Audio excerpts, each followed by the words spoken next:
Glória a Jesus. Cumprimento a igreja com a paz do Senhor. Amém. Amém. Estamos no discipulado nível 1 do Seminário Querig's.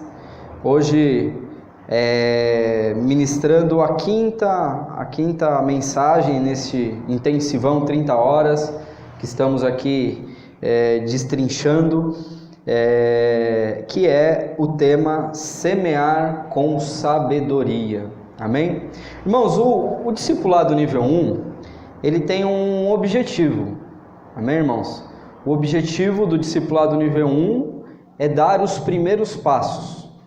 Então, até o que nós já vimos muita coisa até agora, e você pode estar falando assim, pastor, mas não é muito pesado, não é muito forte para um recém-convertido? Irmãos, eu julgo que nós, como igreja madura, que estamos um pouco atrasados no que diz respeito à doutrina de Deus, né? A doutrina da palavra. Então, quando nós chegamos na fé, precisamos nos dar conta da responsabilidade que temos por ter a palavra escrita diante das nossas vidas, acessíveis para nós, né? Porque nós precisamos dar os primeiros passos e continuar crescendo na graça e no conhecimento do Senhor. Então, até agora nós já falamos sobre fé, nós já falamos sobre salvação, já falamos sobre a justificação, né? Um assunto tão importante e tão pouco explorado dentro do contexto da igreja. E também falamos sobre o poder de Deus, que foi a última ministração, né? O poder de Deus, que trouxe aí um esclarecimento sobre os dons espirituais. Já falamos muito acerca do que a igreja vê como dons, né? Como a manifestação espiritual. E isso foi muito para nós esclarecedor. Amém? Porém, agora nós vamos entrar hoje num assunto um pouco mais prático, um pouco menos profundo no sentido de novidade para nós. Porque falar de semear é algo natural no nosso contexto evangélico. Nós sabemos que nós vamos vir para a igreja e a gente já separa até, às vezes dentro de casa, né? A gente já até separa, fala, não, vou levar uma oferta hoje para o culto, né? E a gente às vezes vai visitar uma igreja fora e a gente se constrange de não levar uma oferta quando nós vamos visitar alguma igreja, a menos que a gente realmente não tenha, né? Acontece de nós não termos e aí também Deus não vai te pedir o que você não tem, né, irmãos? Isso daí é uma coisa básica que a gente tem que ter no nosso coração. A gente vê muito exagero por aí, né? E a gente hoje vai ter essa tarefa de equilibrar essa doutrina do semear no nosso coração, né? É uma pena que a pastora não pôde estar aqui hoje, né? Ela me avisou por conta dessa situação que nós já comentamos, porque é uma doutrina que vai, às vezes, sair um pouco daquilo que as igrejas pregam, né? Então, cada igreja tem uma necessidade financeira e tem uma forma de abordar esse assunto, né? Por exemplo, nós lá na Brasilândia, nós pagamos um aluguel de um valor pequeno, né? E nós não temos uma necessidade de ficar pedindo muito dinheiro, assim, ofertas nesse sentido.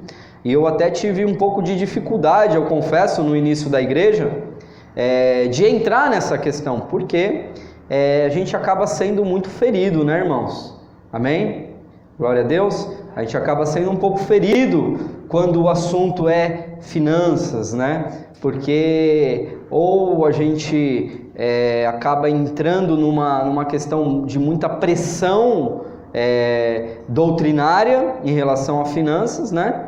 E a gente acaba se sentindo ali, às vezes a gente se fere, né? E eu vim desse sentimento de estar ferido nessa questão das finanças. Só que aí eu mudei de lado da mesa, né? Aí eu passei a ser o pastor e assumir a responsabilidade das finanças do ministério.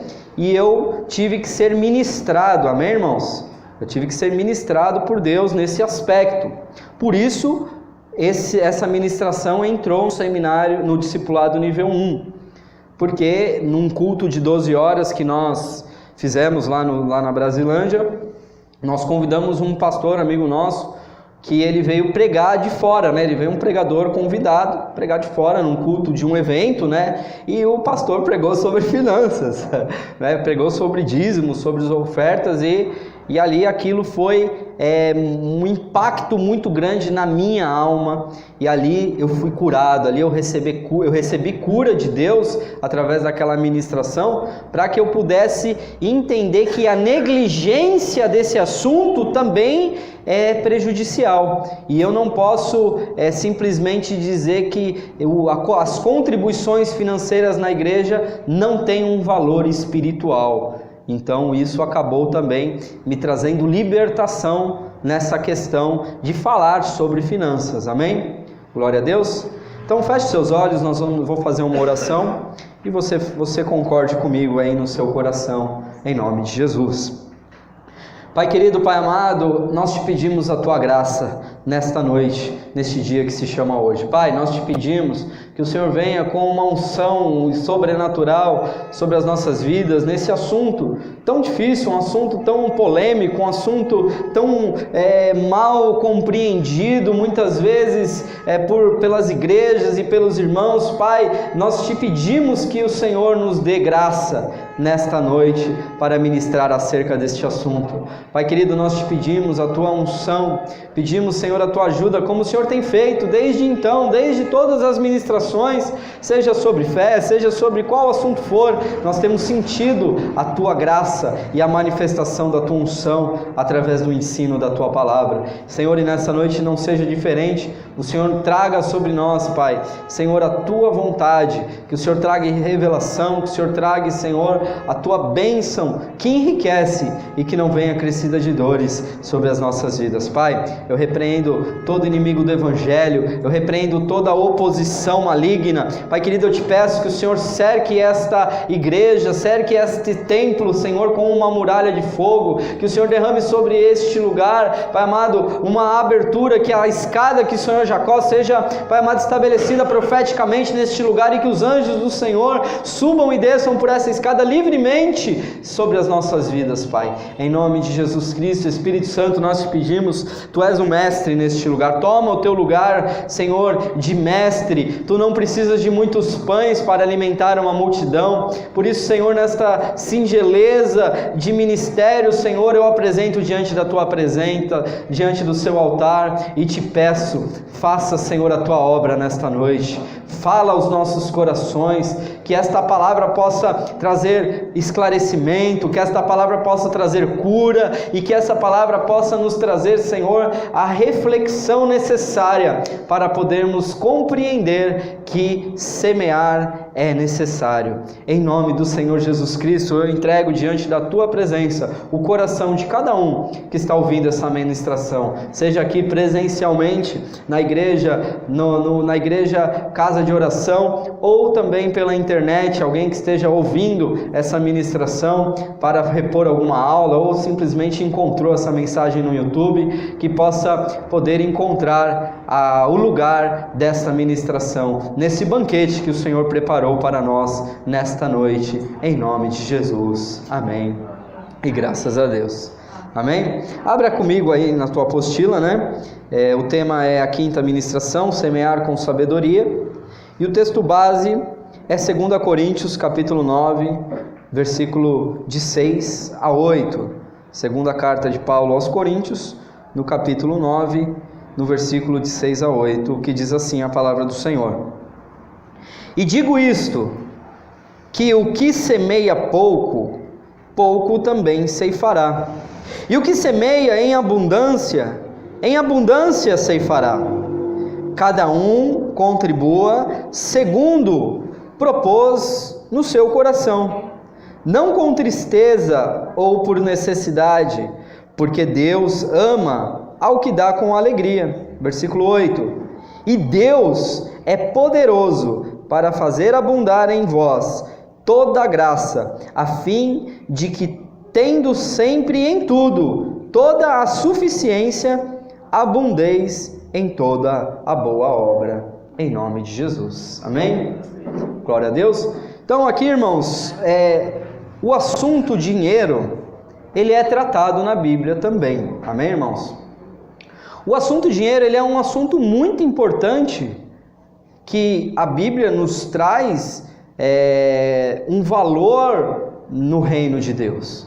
Porque se nós pararmos para analisar as questões do contexto espiritual, tudo nessa vida precisa de dinheiro, não é, irmãos? Tudo precisa de dinheiro. Então, se nós formos lá para o outro lado, né, na questão dos espíritas, né, dos feiticeiros, nada é feito sem dinheiro.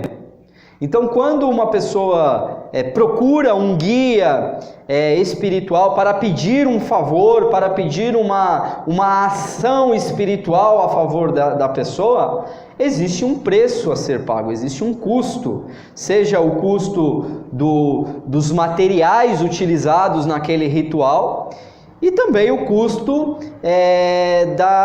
do serviço, entre aspas, vamos dizer assim, daquele agente espiritual, daquele pai de santo, daquele feiticeiro.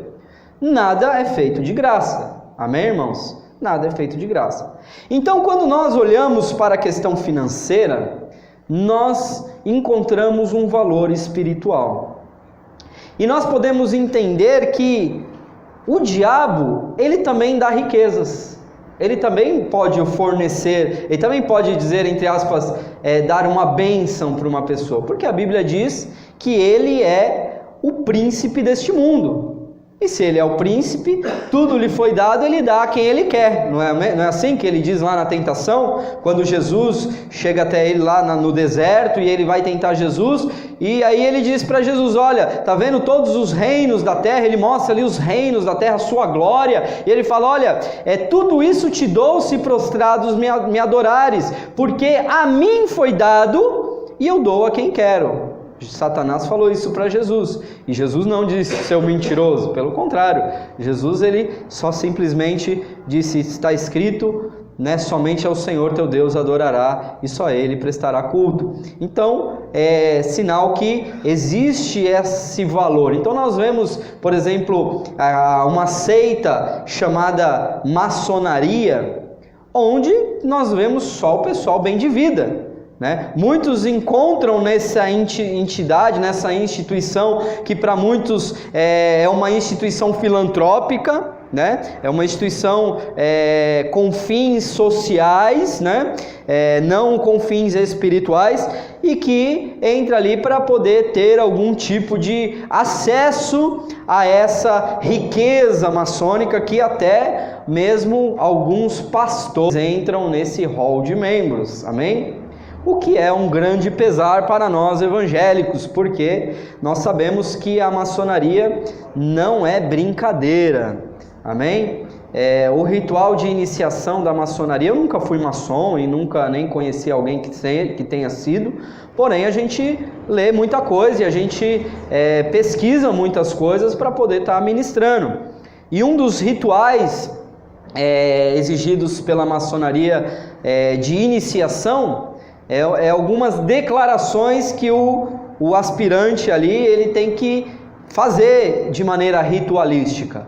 E uma dessas afirmações é que ele está sendo transportado do reino das trevas para a verdadeira luz. Né? Então, se o camarada é cristão, ele faz uma declaração como essa, ele está renunciando a Cristo, porque ele está dizendo que antes ele estava em trevas, mesmo sendo cristão, e que agora ele está na verdadeira luz, que é a luz dessa instituição de maçonaria. Bom, mas o assunto hoje não é seitas e heresias, mas eu estou só dando esse parênteses para que nós possamos entender que o dinheiro, ele tem também um valor espiritual muito grande, amém, irmãos?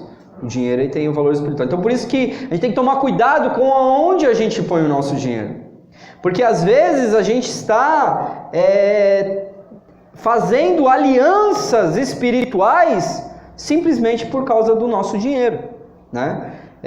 Depois mais para frente nós vamos entrar em algumas questões, eu não quero ser polêmico dentro desse contexto, amém, irmãos? Mas quando nós vamos lá na lotérica, né, e fazemos lá a nossa fezinha, amém, irmãos?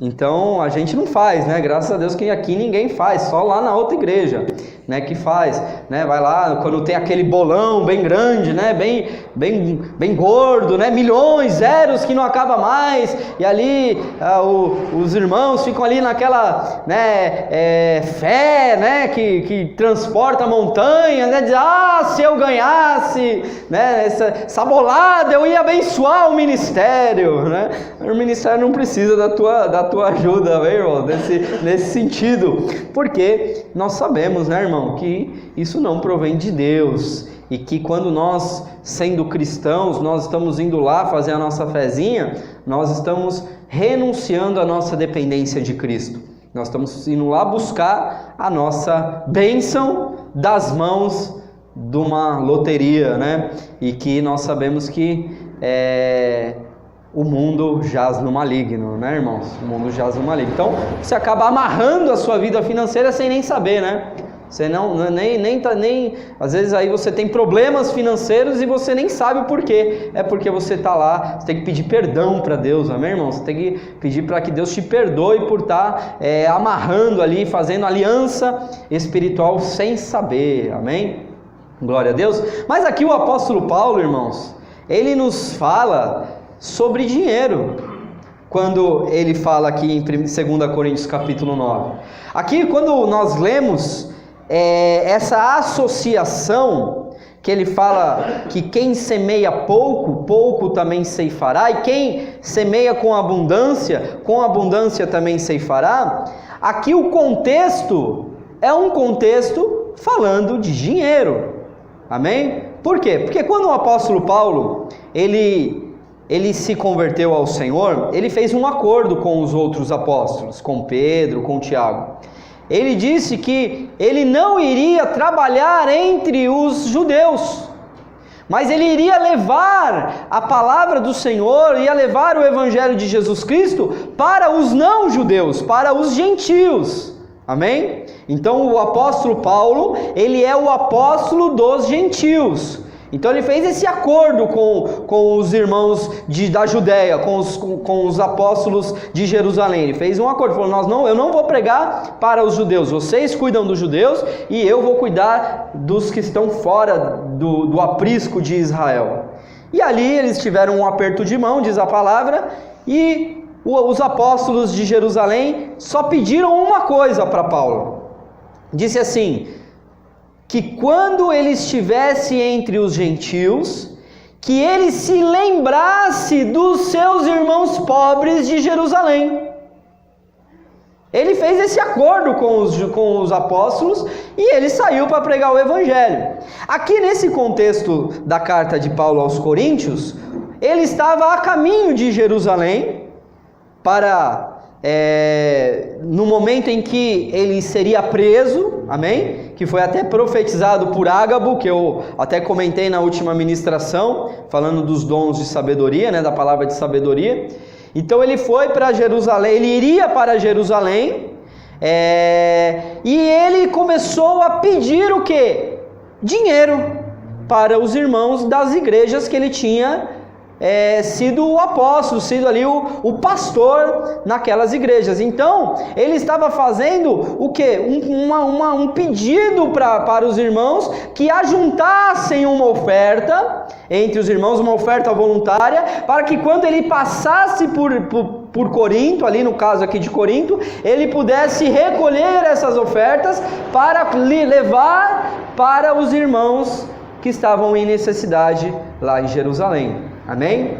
Então quando o apóstolo Paulo, ele fala aqui no versículo 6 sobre a semeadura, ele está aplicando essa verdade natural, porque aquele que semeia pouco, pouco também vai ceifar, não é assim? Se você semear 10 sementes lá de feijão, 10 carocinhos de feijão, ele vai nascer talvez 10 pezinhos de feijão. Às vezes nem todos vão vingar. Mas se você plantar 100 sementes de feijão, a sua colheita vai ser muito maior do que aquela de 10. Amém?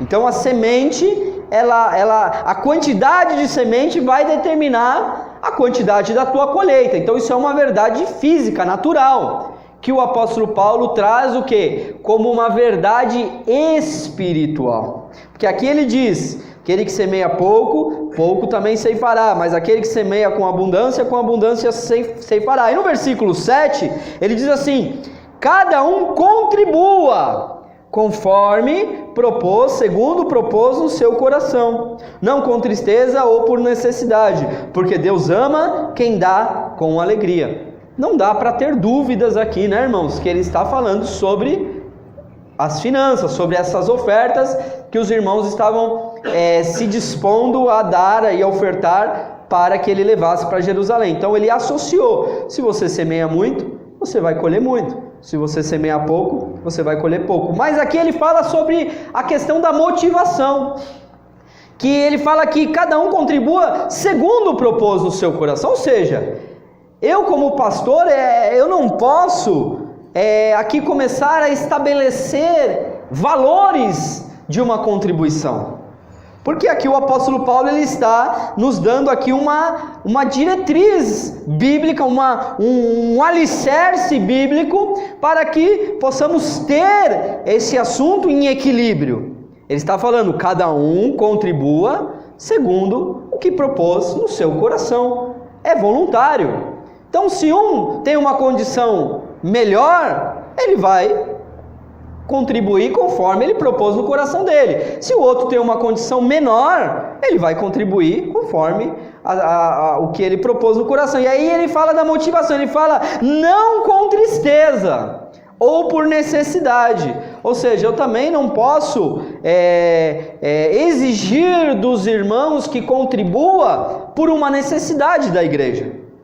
Não é com tristeza ou por necessidade. E também eu não posso ser um semeador que barganha com Deus, de falar assim: eu tenho uma necessidade financeira e eu vou ofertar 10 para ver se Deus me dá 100, porque o que semeia, colhe. Se eu semeio à medida que eu semeio, que eu vou colher. Então eu não posso também ser um semeador por necessidade. Aí ele fala o porquê disso: porque Deus ama quem dá com alegria. Então, irmãos, o ato de ofertar e de semear é um ato de alegria do povo de Deus. Nós não ofertamos com pesar, nós não ofertamos com tristeza no coração. Tem que dar o meu dízimo, tem que dar a minha oferta. Não. Se você já está com essa tristeza, então o que eu te aconselho? Que você nem oferte, nem semeie. Que você ore a Deus para que Deus te dê alegria no ato de semear. Pelo contrário, às vezes a gente tem tristeza por não semear, né? A gente às vezes tem tristeza por, chegou a hora da oferta, aí você põe a mão no bolso, não tem R$1 no bolso, né? Aí você fala: puxa vida, né? Aí você vai lá e entrega o envelope vazio e você fala: Senhor, tem misericórdia, porque você queria ali também estar participando desse ministério, dessa bênção, amém? Aí aqui o apóstolo Paulo, ele explica muito, esse texto é muito explicativo, porque aí no versículo 8 ele diz: e Deus é poderoso para fazer abundar em vós toda a graça, a fim de que tendo sempre em tudo toda a suficiência, abundeis em toda a boa obra. Então aqui ele nos fala de o quê? Que Deus ele não vai pedir aquilo que nós não temos. Ele vai falar: olha, esse ministério de dar é algo que você só vai, Deus é poderoso para fazer o que? Abundar muito mais além daquilo que você imagina, para que tendo sempre em tudo toda a suficiência. Ou seja, Deus ele nos prepara para sermos esses semeadores que Deus nos possibilita, uma oportunidade de sermos semeadores. Olha que interessante, irmãos, no versículo 10, 2 Coríntios 9, versículo 10, ele diz assim: ora, aquele que dá a semente ao que semeia, também vos dê pão para comer, e multiplique a vossa sementeira, e aumente o fruto da vossa justiça. Olha que texto interessante. Ele fala que o próprio Deus, ele dá duas espécies de de coisas, né? Que ele dá a semente para semear e também dá o pão para o alimento. Então esse é um princípio que precisa também ficar muito claro. Eu não posso tirar o leite da boca dos meus filhos para dar para o ministério, para abençoar a igreja. Por quê? Porque eu vou estar ofertando pão. Deus é aquele que dá o pão para o alimento e também dá a semente para o que semeia.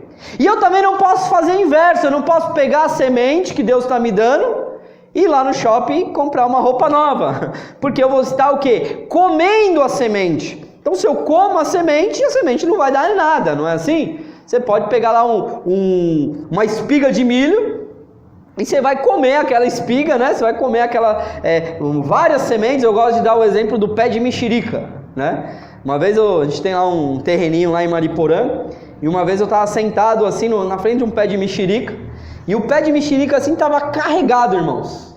Estava cheio de mexerica, amarelinha assim, tudo carregado. Aí eu peguei uma mexerica no pé, sentei assim, fiquei lá descascando a mexerica e comendo. Aí eu fiquei ali meditando num ato tão simples, mas que a gente não está acostumado a ver, né? Porque a gente compra mexerica na feira, né, irmãos? Então a gente não vê essas coisas. E eu estava assim sentado de frente para o pé de mexerica, comendo uma mexerica. E aí eu descasquei a mexerica e eu comecei a tirar os gomos, não é assim que a gente come mexerica? Tem vários gomos. Cada gomo que eu tirava tinha 2 ou 3 sementes, né? Que eu mastigava assim o gomo, punha na boca, aí eu cuspia 2 ou 3 sementes, e ainda jogava pro terreno do vizinho, né? Jogava para trás, quem sabe nasce lá também, né? Um pé de mexerica lá para ele também ser abençoado. E eu comecei a analisar aquela situação e meditar, e eu vi que cada gomo tinha mais de 3 sementes, 2 ou 3 sementes. E numa mexerica tinha pelo menos ali uns 10 gomos, não sei quantos gomos tinha, mas tinha uns 10 gomos. E eu olhando para aquele pé de mexerica, quantas mexericas não tinha que veio de uma única semente? Porque aquele pé nasceu de uma semente, amém, irmãos? Eu não preciso de 2 sementes para nascer um pé. Se eu semear 2 sementes, vai nascer 2 pés de mexerica, amém, irmãos? Então, isso para mim trouxe assim esse esclarecimento que Deus, Ele pode o que? Multiplicar a nossa sementeira. Então a pessoa que tem o coração desprendido em finanças em relação ao ministério, sempre vai ser uma pessoa abençoada. Quando você é desprendido e você abençoa, você vai além do básico, né? Porque o básico é você tirar o seu dízimo, o básico é você dar uma ofertinha de R$10, de R$20, né? Agora, quando de repente você é tocado por Deus e você recebe um valor ali a mais, você fala, puxa, eu vou dar uma oferta especial dessa vez, ou vou abençoar minha pastora, vou abençoar meu pastor, vou abençoar um irmão, vou fazer alguma coisa, eu quero, sabe, uma pessoa desprendida. Essa é uma pessoa que Deus alarga a sementeira, que Deus amplia a sementeira, que Deus multiplica a sementeira. Tem uma ideia, assim, uma parábola, vamos chamar assim, muito interessante que fala sobre essa questão, de uma questão geográfica. Nós sabemos que o Rio Jordão, ele nasce no Monte Hermon, amém, irmãos? O Rio Jordão, ele não nasce no chão da terra. O Rio Jordão, ele nasce no alto de uma montanha com o derretimento das geleiras. Amém? É assim que nasce o Rio Jordão lá na Palestina. E aí, essa água do Rio Jordão, ele vai nascendo, ele vai percorrendo, né, uma longa distância, e ele deságua o Rio Jordão no Mar da Galileia. Amém? Lá onde Jesus andou sobre as águas, onde Jesus, né, a pesca maravilhosa e tal. E o Mar da Galileia é um lugar muito fértil, amém, irmãos? O Mar da Galileia é um lugar muito fértil. Só que aí tem uma vazão do Mar da Galileia que sai mais um braço de rio, né? Que esse braço de rio, ele se estende até um lugar chamado Mar Morto.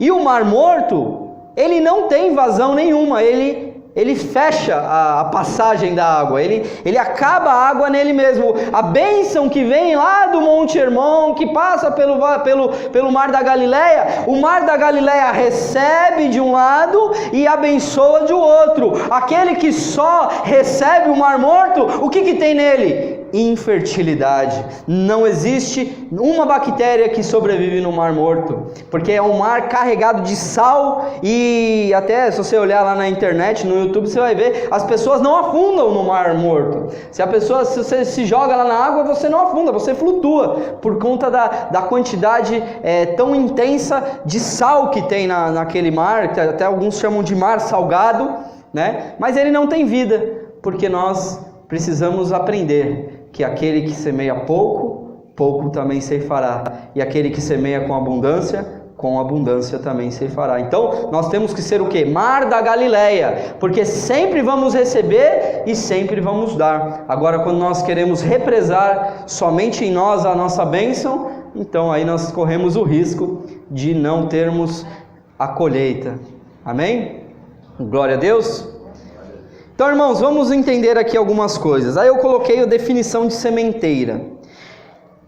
Está diretamente ligado à ação de semear.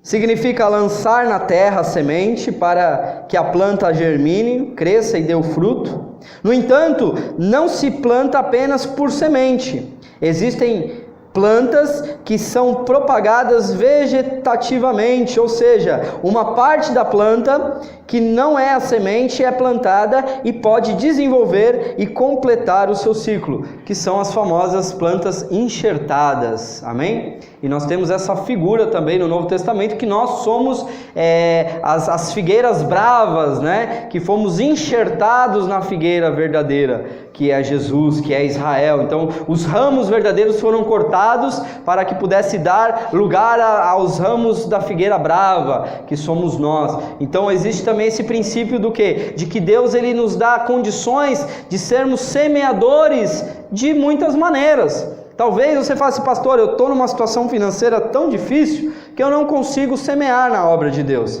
mas eu posso semear a minha dedicação, eu posso semear o meu tempo, eu posso semear a minha fidelidade, eu posso ir lá, eu posso limpar o banheiro da igreja, eu posso chegar mais cedo para arrumar as cadeiras, eu posso, passar um pano no vidro da igreja, na porta da igreja. Você pode de alguma maneira oferecer, não é só através de semente que se pode semear, nós podemos semear de outras maneiras. Então, por isso que eu coloquei aí essa reflexão da sementeira, que também pode ser de outros tipos de semente. Entrando numa questão mais etimológica, a palavra em hebraico para semente é a palavra zerá, que significa semente, semeadura, significa sêmen viril, descendentes, posteridades, referindo-se à qualidade moral, um praticante da justiça, um tempo de semear. Então essa palavra zerá, ela significa, o que eu gosto muito da definição de sêmen viril, né? O que é sêmen viril? O sêmen é a nossa semente que produz a vida, não é, irmãos? O sêmen é aquilo que produz a vida. Então, a fertilidade que nós possuímos, dado por Deus, é uma dádiva que Deus preparou para o ser humano. Então, aqui nós podemos comparar a nossa semente como algo que traz vida. Amém, irmãos? Porque quando você oferta na igreja do Senhor e essas portas estão abertas, aquele que nasce de novo, você também é participante. Aquele que se arrepende, aquele que é salvo, aquele que estava destinado a ir para o inferno, mas pôde entrar na igreja e ouvir a palavra de Deus e alcançar a salvação. Você é parte disso. Por quê? Porque o aluguel está sendo pago, porque a porta está aberta. Amém? Então, a semente, ela também é fertilidade no reino de Deus. Irmãos, em 2 Samuel, capítulo 24, versículo 22, nós temos aqui um cenário muito interessante, que alguns pregadores usam no contexto do semear, mas com um enfoque diferente que eu quero dar hoje aqui. Então, 2 Samuel, capítulo 24, versículo 22 em diante, diz assim: Araúna disse a Davi: o meu senhor e rei pode ficar com o que quiser e ofereça-o em sacrifício. Aqui estão os bois para o holocausto e o debulhador para o jugo, e o jugo dos bois para a lenha. Ó rei, eu dou tudo isso a ti. E acrescentou: que o Senhor teu Deus aceite a tua oferta. Mas o rei respondeu a Araúna: não, faço questão de pagar o preço justo. Não oferecerei ao Senhor meu Deus holocaustos que não me custem nada. E Davi comprou, pois, a eira e os bois por 50 peças de prata. Então aqui esse contexto, nós temos um censo que Davi levantou indevidamente lá. Ele foi incitado por Satanás de fazer aquilo que Deus não queria que ele fizesse, que era levantar uma contagem do povo militar, e Deus se irou contra aquela atitude de Davi e trouxe uma grande praga. Na verdade, pediu para Davi escolher, né? O que ele queria? Se ele queria 7 anos de fome, que ele queria que os inimigos, ele fosse entregue nas mãos dos inimigos, ou que ele recebesse o castigo de Deus, né? A praga de Deus. E aí ainda Davi diz: caia eu na mão de Deus e não na mão dos homens, porque Deus, ele é rico em misericórdia. E Deus realmente trouxe uma praga, mandou um anjo, e o anjo começou a matar todo mundo. Lá morreu muita gente por causa desse pecado, porque o pecado gera morte, amém, irmãos? O salário do pecado é a morte. E ali Davi, ele se consultou com o profeta, e o profeta falou: vai até a eira de Araúna e oferece ali sacrifício para aplacar a ira de Deus em cima do povo, né, sobre o povo. E ele obedeceu a voz e foi lá até a ira desse camarada chamado Araúna. E ele chegou lá, e o Araúna, ele quis oferecer para Davi ali todas aquelas coisas. Falou assim: não, tá tudo aí para você, ó. Rei, pode ficar. Eu quero ser participante, né, dessa oferta. E aqui os pregadores, principalmente da prosperidade, usam esse texto para dizer assim: olha, Davi disse assim: não oferecerei a Deus sacrifício que não me custe.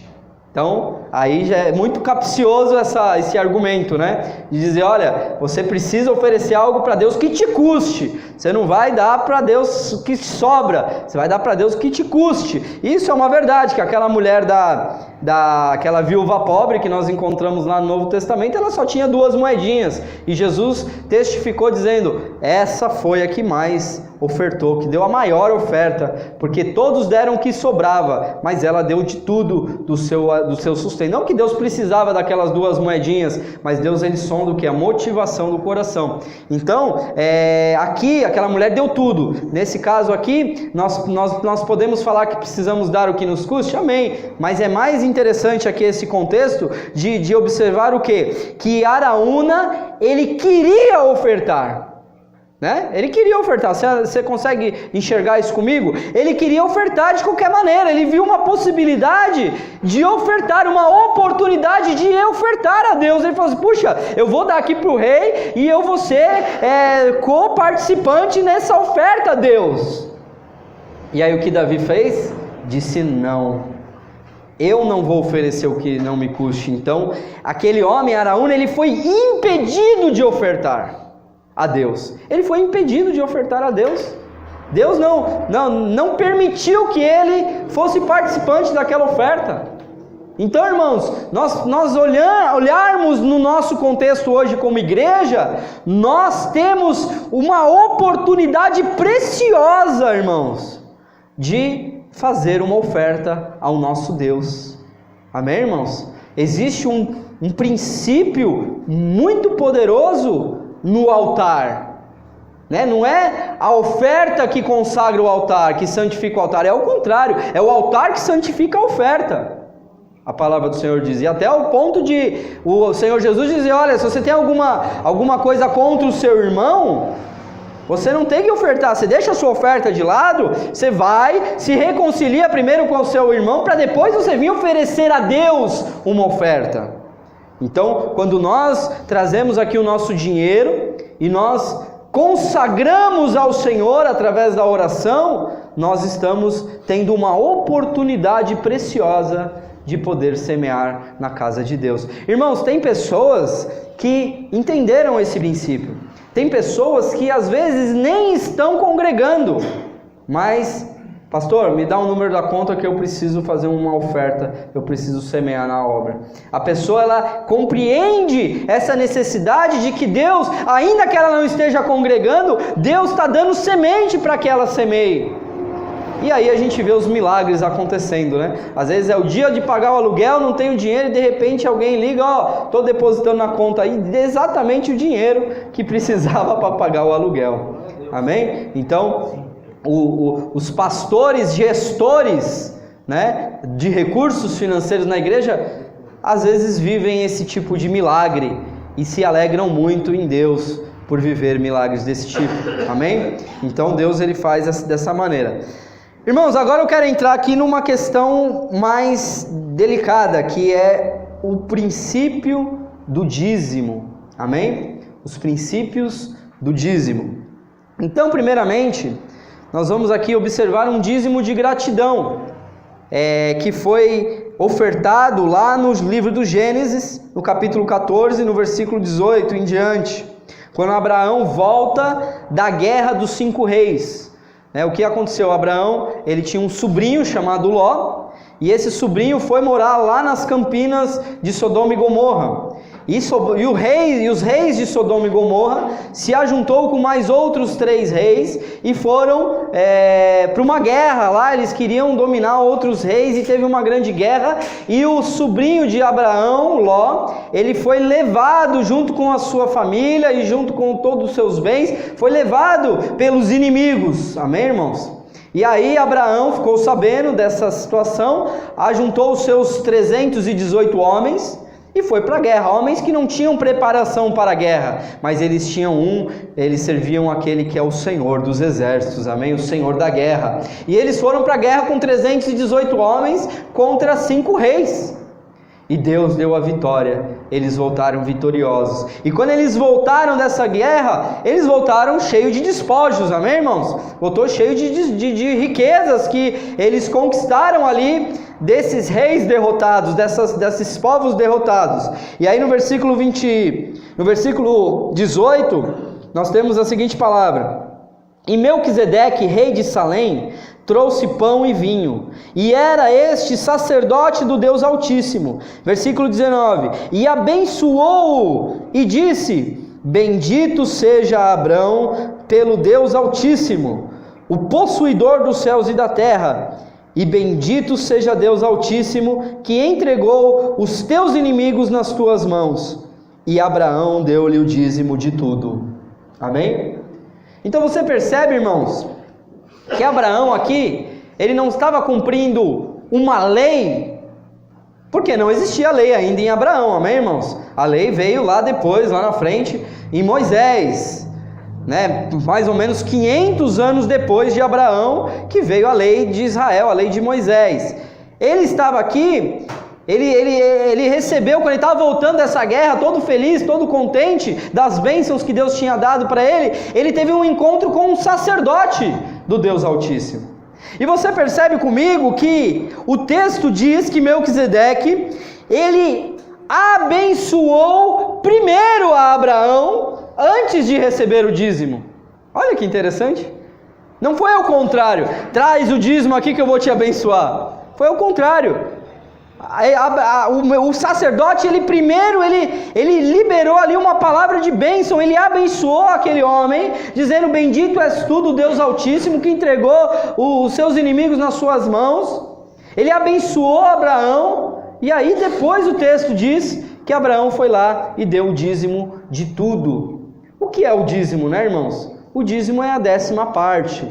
Não é a primeira, é a 10ª parte. Ah, pastor, mas eu sempre ouvi falar que o dízimo é as primícias. Amém, irmãos? O dízimo é as primícias. Porém, você tem que dar a 10ª parte, ou seja, Deus tem 9 partes para que você viva. Deus tem 9 partes para o seu sustento. Deus tem 9 partes para o pão. E somente uma parte para que você semeie, para que você abençoe. Então aqui, Abraão, ele estava o quê? Grato a Deus pela grande vitória. Amém, irmão? Você dá o dízimo de R$1.000 é fácil, né? Você vai lá, dá R$100, né? O dízimo, você recebeu R$1.000, você vai lá, dá um dízimo de R$100, glória a Deus. E se você recebe uma herança de R$100.000? Opa, pastor, peraí, né? Mas 10 mil eu vou entregar na igreja? O que o pastor vai fazer com o meu dinheiro, com R$10.000? né? A igreja precisa de 10 mil reais? Então, irmão, deveria ser o contrário, né, irmãos? Puxa, eu recebi uma bênção de 100 mil reais, eu vou dar até mais do que 10 mil, porque a minha alegria é tão grande, eu não esperava essa herança, de repente eu fiquei sabendo de um parente lá, do vô, do avô, do tio, do que não tinha descendente, que aí chegou para mim a bênção, que Deus me trouxe a bênção, eu vou realmente abençoar, um dízimo de gratidão. Foi o que aconteceu aqui com Abraão. Amém, irmãos? Nós precisamos compreender esse princípio, que o dízimo ele também pode ser entregue com um ato de gratidão a Deus. Aí depois nós temos aí o dízimo como mandamento, amém? Que está em Números capítulo 18, versículo 24, que diz assim: porque os dízimos dos filhos de Israel que oferecem ao Senhor em oferta alçada, tenho dado por herança aos levitas, porquanto eu lhes disse: no meio dos filhos de Israel nenhuma herança terão. Então, irmãos, eu queria aqui esclarecer a questão do dízimo como mandamento. Por que Deus estabeleceu para os israelitas como forma de lei que o povo trouxesse os dízimos? Porque haviam 12 tribos, amém, irmãos? Haviam 12 tribos de Israel. 11 delas recebeu a parte na herança, ou seja, recebeu a partilha da terra de Canaã. Cada tribo recebeu lá a sua terra, que Deus prometeu que daria a terra que emana leite e mel. Mas uma das tribos, a tribo de Levi, Deus escolheu para que não tivesse parte na herança. Ou seja, a tribo de Levi estava sendo separados para o ministério sacerdotal. Então, por os levitas, os da tribo de Levi, os levitas, não terem se contaminado com o episódio do bezerro de ouro, eles ficaram no pé do monte Sinai esperando Moisés, eles não foram lá naquela orgia que teve com o bezerro de ouro. Deus se agradou dessa atitude deles e consagrou eles para o sacerdócio. Então o que Deus fez? Ele preparou que em cada cidade de cada tribo dos israelitas tivesse como se fosse um bairrozinho dos levitas. Então os levitas, eles estariam dentro de cada área ocupada pelos israelitas em toda a extensão da terra de Canaã. Então os levitas, eles estavam espalhados, e esses levitas, eles não tinham terra, eles não tinham como plantar, eles não tinham como fazer um rebanho, né? Administrar ali um rebanho para poder ter o alimento. Eles dependiam única e exclusivamente dos dízimos, amém?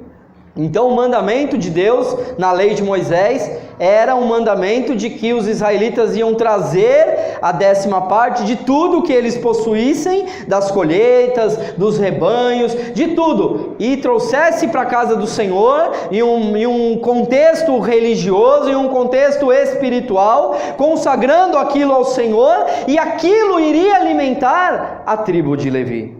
Então, se você me perguntar: pastor, eu posso dar o meu dízimo para algum pastor?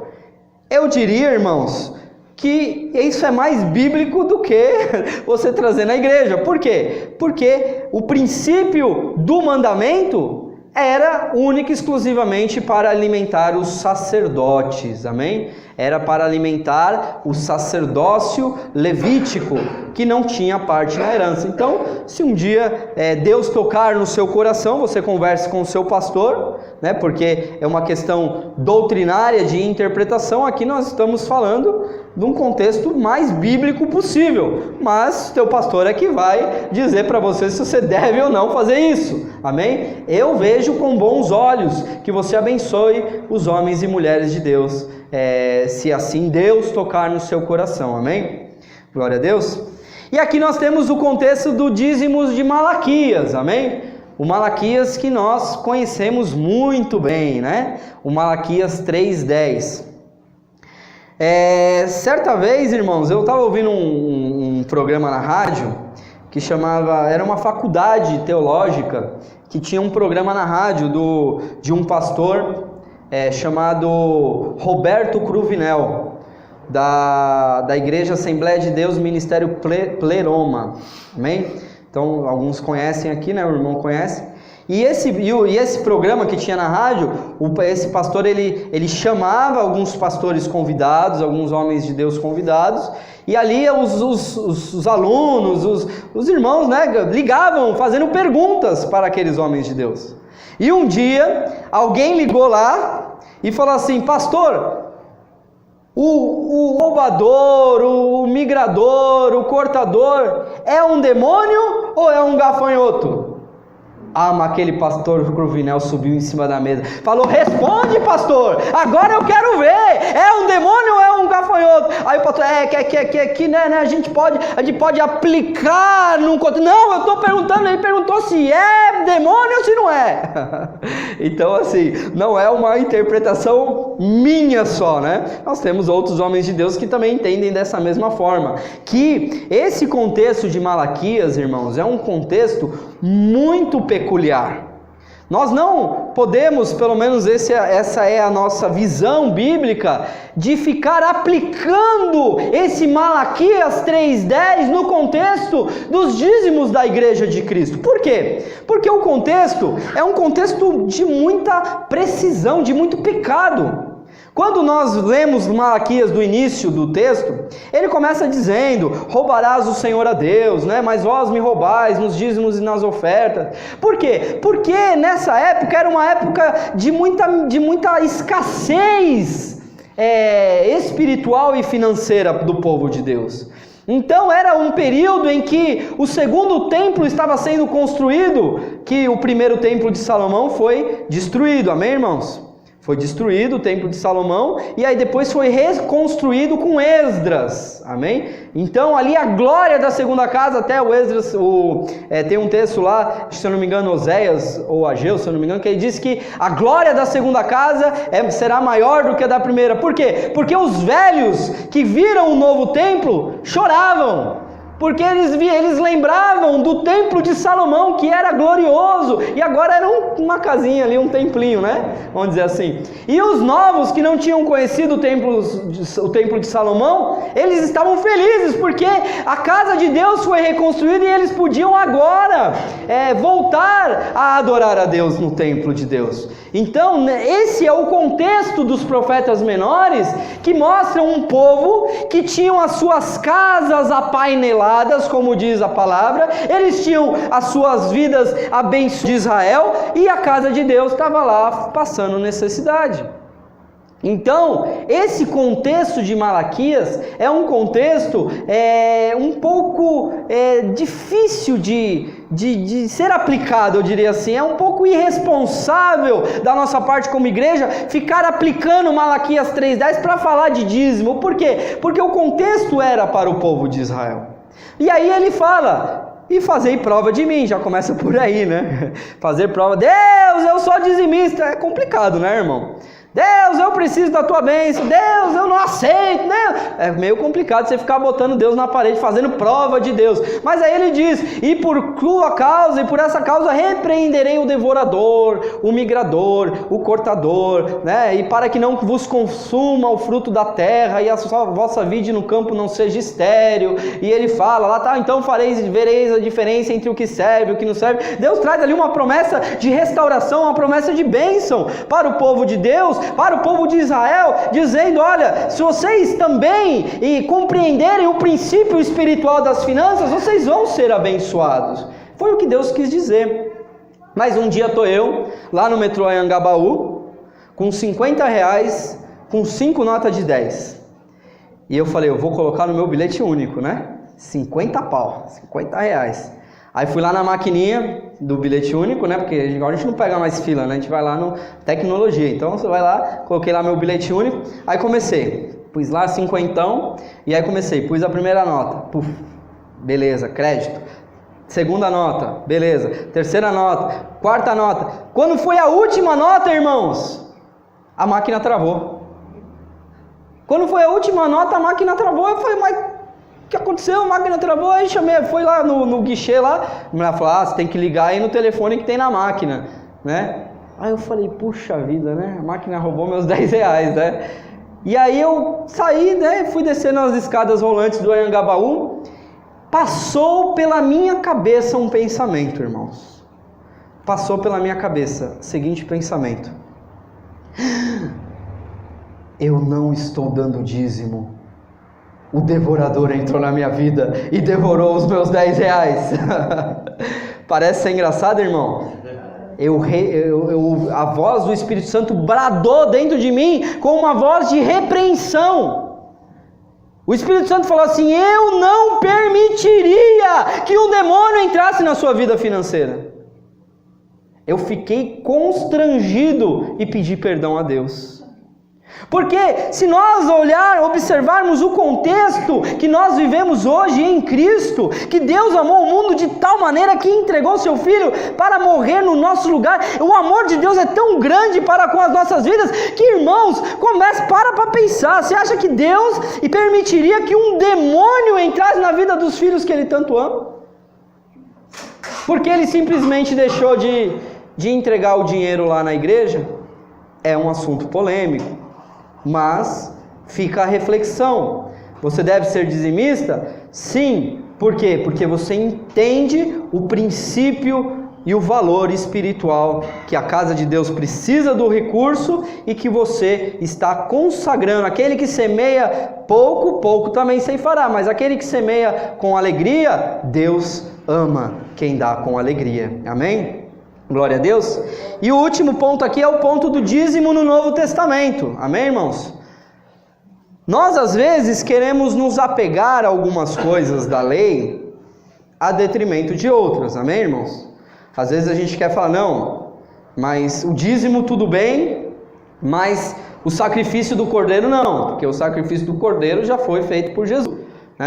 O dízimo tudo bem, mas a festa dos tabernáculos não, né? Porque Jesus Ele tabernaculou conosco, amém? Ele tabernaculou conosco. Então, aí a gente quer pegar o que né? Uma coisa assim, outra não. Irmãos, o Novo Testamento não fala sobre dízimo, amém, irmãos? O Novo Testamento não fala sobre dízimo.